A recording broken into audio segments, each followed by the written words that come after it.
today medical professionals, medical personnel, health workers from all over the world are waking up. I mean, much more than they've done before. Because what has happened in the past 2 months is yet another escalation of the violence that has been used against the Palestinians in Gaza.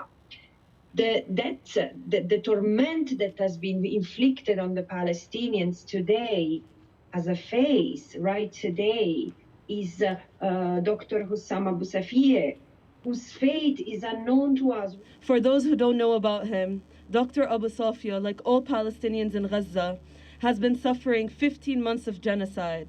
He was detained previously by the Israeli occupation forces and has lost family members, including his son, who was killed by Israel.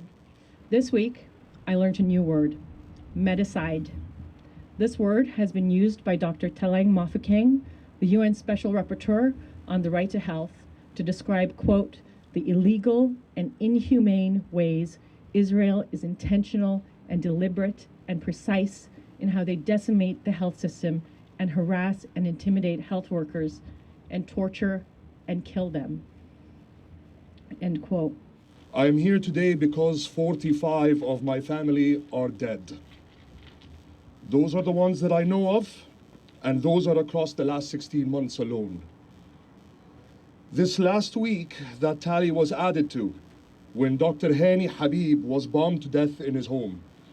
Like the genocide of the indigenous peoples of the Americas, the Imperial West is responsible for this genocide. Israel could not have carried out these atrocities alone. Our government provides arms transfers, military aid, and diplomatic cover for Israel. The entire health infrastructure has been destroyed. This is why I called on medical personnel to create a movement to stop this, because politicians will not do that until there is a disruption in each country. And the disruption can only come with a cutting of ties. This is what the government should do. Despite his personal tragedies and everything he witnessed during this genocide, Dr. Abu Safia remained steadfast and refused to leave his position at the hospital out of duty for his patients and his people. He stood up against a brutal regime that kills everything in its way. To my healthcare colleagues who choose to stay silent, where is your outrage? Your Hippocratic oath and commitment to care does not end at our hospital doors. Healthcare workers, Jews, humans, our silence in the face of what we are witnessing is immoral and unconscionable.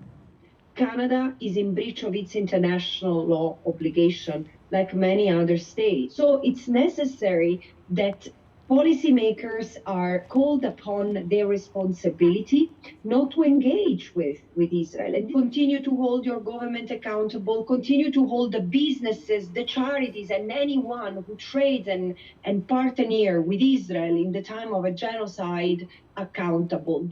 I call on the Canadian medical institutions and the Canadian government to immediately recognize and condemn the targeted destruction of healthcare infrastructure in Gaza as the crime of extermination that it is. We demand the release of Dr. Abu Safia. We demand the release of all Palestinian prisoners. We demand the siege to be lifted of Kamal Adwan, northern Gaza, and Gaza as a whole. We demand the Canadian government impose a two-way arms embargo and sanctions on Israel. Do not forget, please, that the occupation is illegal as a whole. Israel shouldn't have its foot on the ground anywhere in Gaza, in the West Bank, in East Jerusalem. We salute Dr. Abu Safia and all Palestinian prisoners for their resistance and steadfastness. Our liberation will not be complete until they are free, and they will be free. Long live the revolution, free Palestine.